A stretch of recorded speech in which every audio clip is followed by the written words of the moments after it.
오늘 본문은 이사야 40장입니다. 이 이사야 40장을 아주 쉽게 이해하는 방법이 있습니다. 우리 성경 전체가 66권이죠. 그리고 구약 성경은 39권, 신약 성경은 27권입니다. 이사야 말씀이 전체가 66장이에요. 그러면 이사야를 뭐 세 부분으로 나눌 수도 있습니다만 크게 두 부분으로 나누면 아시겠죠?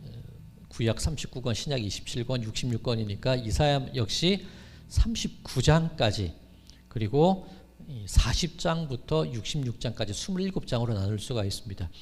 그러면 성경 구약과 신약을 율법과 복음이라고 말할 수 있을 겁니다. 딱 그렇게 나눌 수 있는 건 아니겠지만 이를테면 우리가 쉽게 이해하기 쉽게 율법과 복음으로 이해할 수 있겠죠.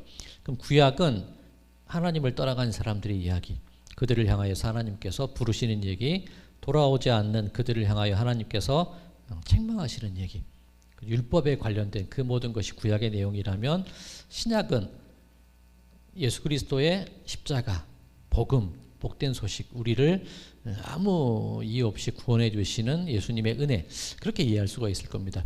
그러면 이사야 전체 역시 39장까지는 하나님을 떠나가는 백성들의 이야기, 그렇게 이해할 수가 있을 것이고, 이 40장부터는 바로 복음의 시작. 우리 복음서 중에 제일 처음 쓰여진 마가복음이 하나님의 아들 예수 그리스도의 복음의 시작이다, 그렇게 되어 있지 않습니까? 그러니 이사야 40장은 복음의 시작이다, 복된 소식이고 구원의 소식이다, 그렇게 이해를 하시면 됩니다. 그러니 이 성경 전체의 축소판이 이사야서이고 이사야 40장은 신약에 해당되는 복된 소식이다. 자, 그 개념 속에서 오늘 1절과 2절 제가 읽겠습니다. 너희 하나님이 이르시되 너희는 위로하라, 내 백성을 위로하라. 너희는 예루살렘의 마음에 닿도록 말하며 그것에게 외치라. 그 노역의 때가 끝났고 그 죄악이 사함을 받았느니라. 그의 모든 죄로 말미암아 여호와의 손에서 벌을 배나 받았느니라 할지니라 하시니라. 하나님께서 위로하라, 내 백성을 위로하라, 그렇게 선언하고 계신 것을 볼 수가 있습니다. 그러면 뭐가 위로고 뭐가 소망이 될까? 이 2절 말씀을 보면 크게 두 가지로 노역의 때가 끝이 났고 그리고 죄악이 사함을 받았느니라, 그렇게 되어 있습니다. 고생 끝났다는 거죠. 힘겨운 삶의 고단함이 끝났고 그리고 우리의 모든 죄악이 사해졌다. 이것이 지금 이사야 40장에서 선포하는 중요한 내용이라는 겁니다. 그러면 그 이전에 있었던 39장까지의 내용이 무엇인지 간략히 정리할 수가 있는데, 이 이사야 39장의 그 9장 그 이전의 내용들이 어떤 내용이냐면 히스기야 왕에 관한 이야기로 이사야 39장까지 끝이 나요. 히스기야 왕이 중한 질병에 걸리지 않았습니까? 그런데 하나님께 간절히 기도해서 그 생명이 15년 연장이 되었죠. 그런데 15년 연장된 생명을 가지고 잘 살아야 되는데 이 히스기야 왕이 그렇게 잘 살지 못했어요. 아마 교만했던 것 같아요. 마음에 이런 좀 풀어졌든지 느긋했든지 교만함에 있어서 한껏 이렇게 좀 들떠 있었습니다. 그래서 바벨론에서 사신이 왔을 때 자기 왕국의 남유다 왕국의 모든 기밀들을 다 보여줘 버려요. 그 궁전 안에 있는 그 창고들을 다 열어 보이고 어떤 무기가, 어떤 재물이, 어떤 재산이 얼마큼 있는지 바벨론 사신들에게 다 보여주고 맙니다. 나라의 중심, 나라의 중요한 비밀들, 그런 것들을 다 공개해 버린 것이 되어 버린 거예요. 그럼 이사야 선지자가 깜짝 놀라가지고 경고를 해요. 조상 때부터 쌓여왔던 그 모든 것들이 이제 바벨론에 의해서 다 빼앗기게 될 것이야. 얼마나 슬픈 얘기입니까? 그 히스기야 왕이 그 실수로 인하여서 오랫동안 이어져 왔던 그 남유다의 모든 역사의 그 흐름들이 끊어지게 되고 모든 것이 빼앗기게 될 것이다. 이사야가 그 얘기를 해요. 그러면 히스기야 왕이 큰일 났다, 회개해야 될 텐데, 이 히스기야 왕이 했던 말이 뭐냐면 이사야 39장 제일 마지막 절입니다. 39장 8절 제가 읽겠습니다. 히스기야가 이사야에게 이르되 당신이 이른 바 여호와의 말씀이 좋소이다 하고 또 이르되 내 생전에는 평안과 견고함이 있으리로다 하니라. 당신이 말한 것 맞습니다. 일리 있습니다. 그런데 나 때는 아니지요. 그거예요. 바벨론에 의해서 우리가 멸망하고 우리 조상들이 쌓은 모든 것 잃어버릴 것, 하나님의 말씀 옳은데 나 살아생전에 그런 일은 안 일어날 거 아닙니까? 그 얘기를 해요. 이 얼마나 어처구니 없는 얘기입니까? 우리가 가진, 인간이 가진 너무나 어처구니 없고 처절한 모습이 바로 이 모습이라는 거예요. 나만 아니면 돼. 나는 괜찮지 않아? 그 마음으로 살아왔던 것이 사람들의 마음입니다. 온갖 죄악을 저지르고 하나님을 멀리 떠나면서 나는 괜찮아, 지금은 괜찮지 않아, 당장 아무런 일도 일어나지 않잖아, 그 마음으로 여지껏 살아왔던 게 이사야 39장까지의 내용이라는 거예요. 하나님을 떠난 백성들의 모습이었다는 겁니다. 그렇다면 나만 아니면 돼, 나만 괜찮으면 돼, 지금 당장만 아니면 돼, 그렇게 살아오던 사람들에게 이어지는 말씀이 어떤 말씀이 이어져야 되냐면 정신 차려, 그렇게 하면 안 되지 않아, 혼나? 그 말씀이 나와야 되는데 갑자기 이사야 40장이 들어와서 내 백성을 위로하라. 상식적으로 이해가 되지 않지 않습니까? 갑자기 그 내용이 어조가 확 바뀌어 버려요. 그럼 도대체 무슨 일이 있었기에 이렇게 어조가 바뀌게 될까? 자, 이사야 39장 제일 마지막 절, 나 때는 아니지요, 나만 아니면 돼, 그 얘기로 끝이 났고 40장 1절, 내 백성을 위로하라. 뭔가 중간에 빠진 것 같지 않습니까? 그런데 빠진 게 없어요. 그럼 왜, 도대체 무슨 이유로 하나님께서 위로를 선포하시냐는 거예요. 답은 아무 이유가 없습니다. 아무 이유 없이 갑자기 위로와 소망을 선포하는 것, 그것을 두 글자로 얘기하자면 은혜입니다. 그게 은혜라는 거예요. 그게 십자가의 은혜라는 것이고 하나님의 아들 예수 그리스도의 복음의 시작이다, 바로 그거라는 거예요. 아무 이유 없이, 어떤 자격도 없이 나만 아니면 돼, 지금 당장만 피하면 되지, 그 생각으로 살아가고 있는 우리들에게 위로를 전하고 소망을 전하고 복음을 전해주는 것이 예수 그리스도의 십자가라는 그런 이야기가 되는 겁니다. 이사야 40장이 큰 흐름을 이제 아시겠죠? 그러면 이사야 40장 이 31절까지 꽤 긴 구절인데 이 전체를 다 살펴볼 수는 없고, 자 1절에서 2절까지 서론이라고 보시면 됩니다. 위로하라, 회복을 선언하는 겁니다. 소망을 선언하는 겁니다. 큰 두 가지가 있었죠. 고단한 인생이 끝이 날 것이고 죄사함이 이루어질 것이다. 자, 그 서론이 있고 내용이 3절에서 11절까지가 이 단락이 나눠져 있습니다. 그 내용이 어떤 은혜가 우리들에게 주어지게 될까? 그것이 3절에서 11절까지 나와 있고 12절부터 마지막 절 31절까지는 그렇게 선포된 은혜의 내용이 우리들의 삶 속에 어떻게 적용되고 있는지 구체적인 예들이 나와 있는 게 그 뒷부분이라고 보실 수가 있습니다. 그러면 오늘은 이 3절에서 11절, 무엇이 우리에게 소망이고 무엇이 우리에게 은혜가 될까? 이것만 살펴보면 이사야 40장을 알 수가 있고 이사야 40장을 알면 이사야 흐름 전체를 알 수가 있게 되는 겁니다. 자, 그러면 이 3절에서 11절까지 도대체 무엇이 우리에게 은혜가 될까? 그것을 살펴볼 텐데 이것도 쉬워요. 크게 세 부분으로 나눌 수가 있습니다. 자, 이 반복되는 단어가 있는데, 자, 3절 외치는 자의 소리요, 6절 말하는 자의 소리요, 9절 아름다운 소식을 시온에 전하는 자요. 단락이 딱딱 나누어지죠. 외치는 겁니다, 말하는 겁니다, 좋은 소식이 있다는 겁니다. 그 세 가지 단락으로 나눠져 있는데 이것이 무엇인지 살펴보면 이 흐름을 이해할 수가 있습니다. 자, 첫 번째 3절에서 5절까지 말씀 제가 읽겠습니다. 외치는 자의 소리여, 이르되 너희는 광야에서 여호와의 길을 예비하라. 사막에서 우리 하나님의 대로를 평탄하게 하라. 골짜기마다 도두어지며 산마다 언덕마다 낮아지며 고르지 아니한 곳이 평탄하게 되며 험한 곳이 평지가 될 것이요, 여호와의 영광이 나타나고 모든 육체가 그것을 함께 보리라. 이는 여호와의 입이 말씀하셨느니라. 자, 외치라는 거죠. 첫 번째 무엇이냐? 첫 번째 은혜가 무엇이냐? 예수님은 우리에게 길을 만들어 주시는 분입니다. 그 말씀을 하고 있습니다. 자, 아주 오래전 드라마 중에 다모라는 드라마가 있었습니다. 좌포총 종사관 황보윤이다, 그렇게 이 주인공이 말하는데 아프냐? 나도 아프냐?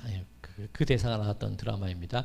마지막 회에 보면 그 다모라는 게 그 조선 시대에 어떤 그 일종의 천민의 삶을 살아가고 있는 여성이 이 다모, 관공서에 속한 그 여성인데 어떨 때는 그런 차 대접을 하기도 하겠지만 필요에 따라서 수사에 어떤 그 종사관이 하고 있는 수사에 참여하는 그 이야기가 나온 것이 다모라는 드라마인데 제일 마지막 회에 그런 얘기를 합니다. 그 다모 그 하지원 씨가 맡았던 그 최욱인가요? 그 오빠가 나레이션을 쭉 하는데 그 오빠가 이 역당이에요.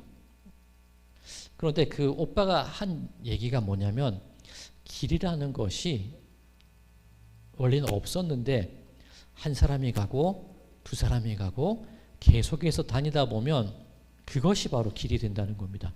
그러니까 드라마 내에서는 어떤 내용이냐면 이 조선 양반들의 폭정과 그 비리 그 관리들 때문에 백성들이 어렵게 살아가지 않습니까? 그런 신분 제도의 그런 어려움들. 그런데 누군가 한 사람이 역모로 몰리고 있다 할지라도 그 자유를 위한 소망을 위한 길을 걸어가고 또 누군가가 그 길을 따라와주고 계속해서 그 길을 걸어가다 보면 없던 곳에 길이 만들어지고 그 길이 우리를 인도하게 될 것이다. 그런 내용으로 이 드라마가 끝이 납니다. 예수님께서도 그런 말씀하셨죠. 내가 곧 길이요 진리요 생명이다. 온통 죄악 가운데 있고 나만 아니면 돼. 지금만 아니면 되지. 그렇게 죄악 가운데 살아가고 있던 우리들에게 예수님께서 처음 길을 걸어가신 거예요. 어떻게 해야 하나님의 은혜를 온전히 누릴 수 있는지, 어떻게 해야 죄와 상관없는 삶을 살아갈 수 있을지, 어떻게 해야 질병과 고난과 그 모든 아픔에서 벗어나는 길을 걸어갈 수 있을지, 그 십자가라는 길을 예수님께서 처음 걸어가셨잖아요. 그리고 그 길을 예수님께서 걸어가신 그 길을 우리들이 따라가다 보면 그것이 길이 되고 그것이 하나님께로 이끄는 바른 생명이 된다는 것, 이것이 바로 예수님께서 우리에게 보여주신 길이라는 겁니다. 자, 3절에 골짜기마다 도두어지며 산마다 언덕마다 낮아지며 고르지 아니한 곳이 평탄하게 되며 험한 곳이 평지가 될 것이요. 예수님 걸어가신 길이 이렇다는 겁니다. 자, 이게 하나님의 공의 아닙니까? 높은 산이 있으면 깎아서 낮추는 겁니다. 움푹 패인 골짜기가 있다면 그것을 북돋아 주는 겁니다. 누군가 교만한 이가 있다면 그 마음을 겸손하게 만드시고, 누군가 상처받아서 움크러져 있는 마음이 있다면 다독여서 그 마음을 위로하고 그 마음이 채워지도록 이끌어 주시는, 그것이 예수님의 길이라는 거죠. 평탄하게 만드는 길. 그렇게 우리로 하여금 높은 자는 낮추고 낮은 자는 높아져서 그 길을 함께 걸어갈 수 있도록 하는 것, 이것이 예수님께서 우리에게 보여주신 길입니다.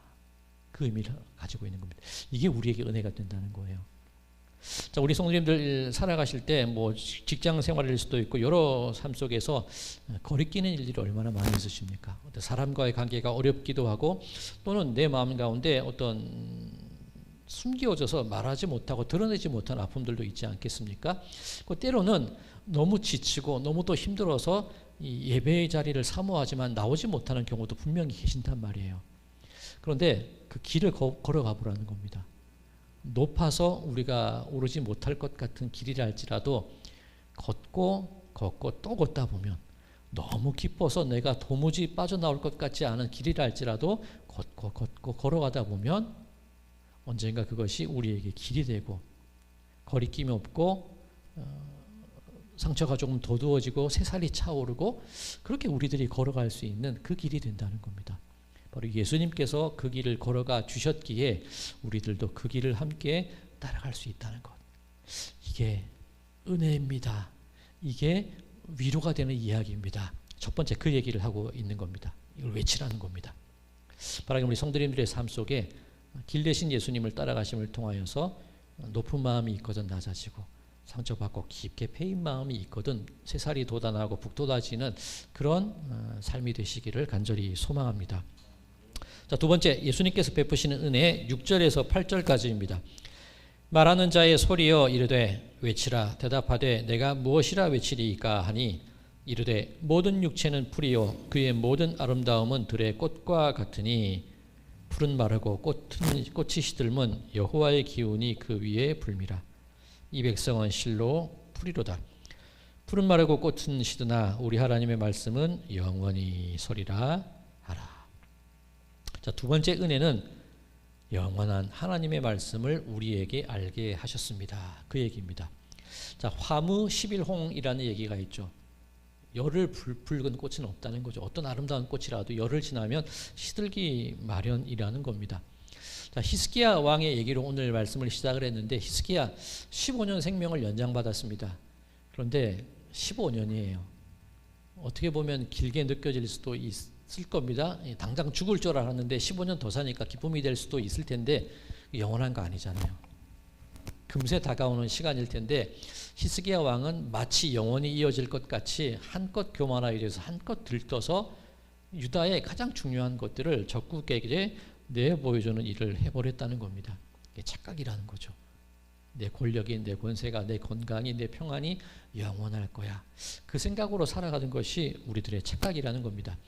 또 마찬가지입니다. 지금 이 북이스라엘이 처한 상황이 이 아수르에 의해서 이 북이스라엘 위협을 받고 있거든요.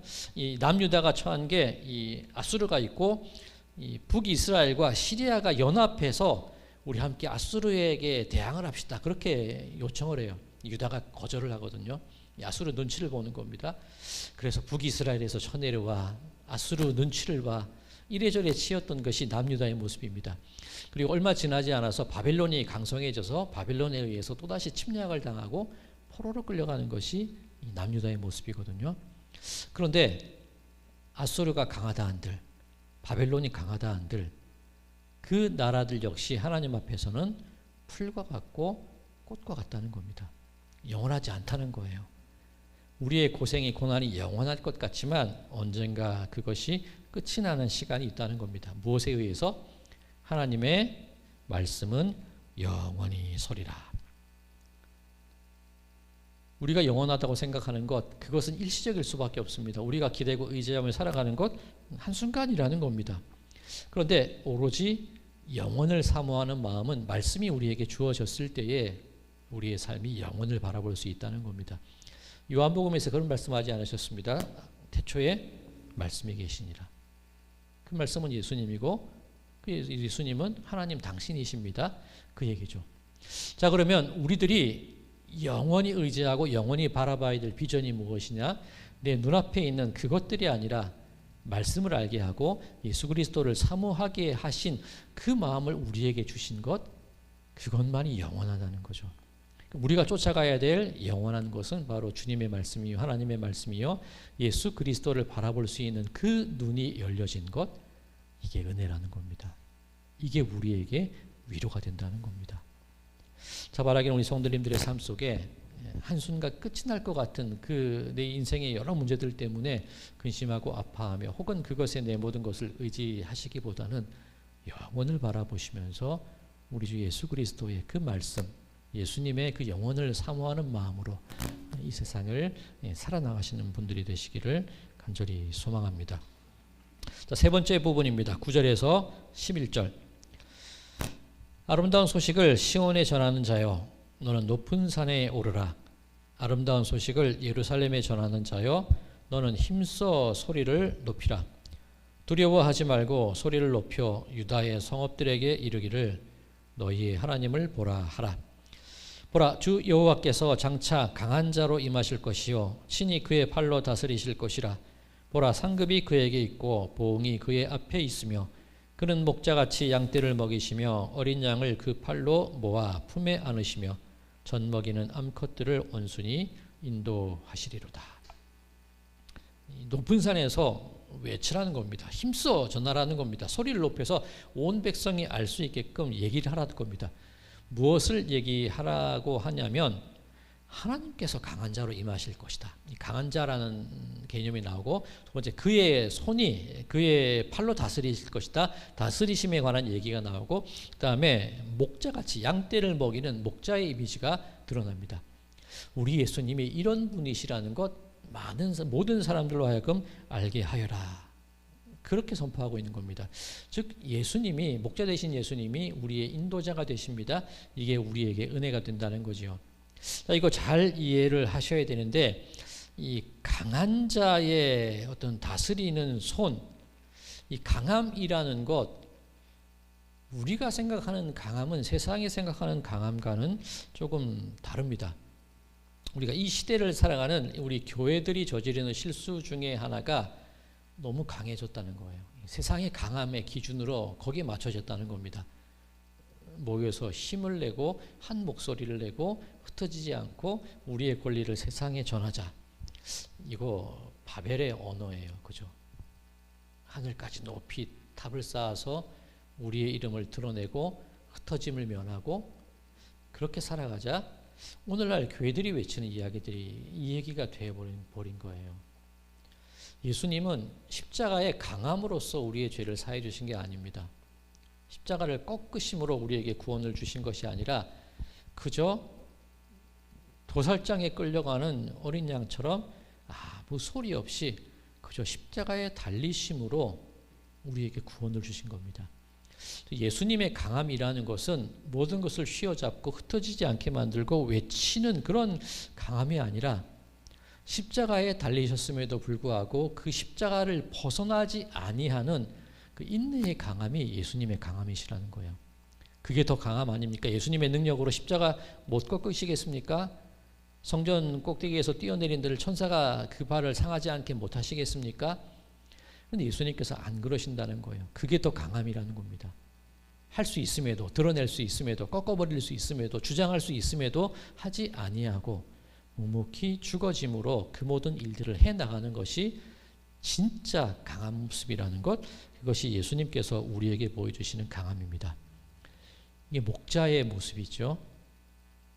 잃은 양 하나 때문에 모든 것을 제쳐두고 그 하나를 찾아가는 마음, 그리고 그 하나를 찾았을 때에 온 세상을 다 얻은 것 같이 기뻐하는 마음, 이게 예수님의 강함이라는 겁니다. 나는 99을 거느렸어. 이게 강함이 아니라 그 작은 것 하나를 되찾았어. 이것이 예수님께서 우리에게 보여주신 강함이라는 겁니다.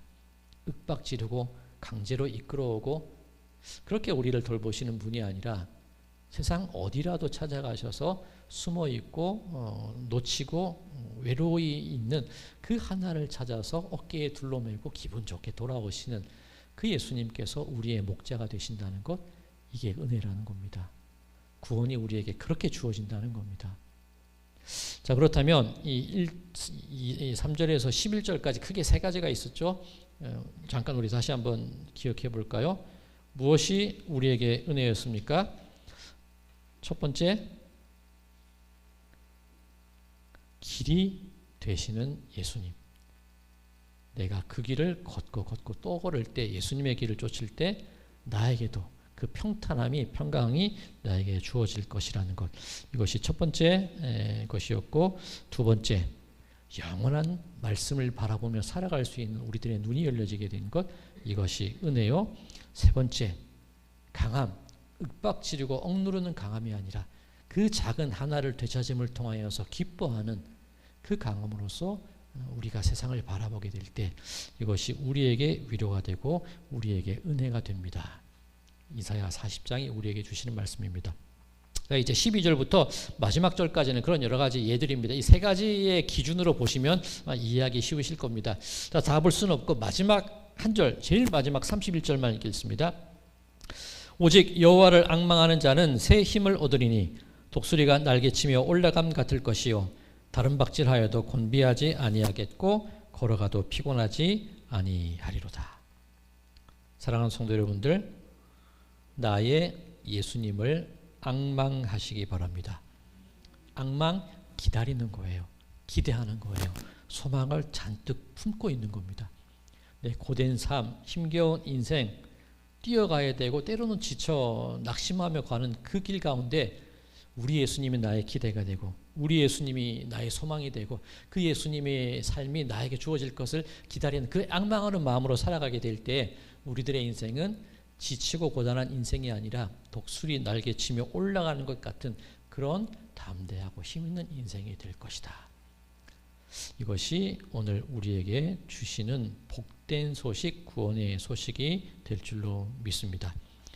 바라는 우리 성도님들의 모든 하루가 달려가도 곤비치 아니하고 걸어가도 피곤치 아니하고 늘 독수리 날개침같이 그렇게 강하게 소망 가득하게 앙망하는 가운데 기대함 가운데 그렇게 하루하루를 살아나가시는 우리 모든 분들의 삶이 되시기를 주님의 이름으로 간절히 축원드립니다.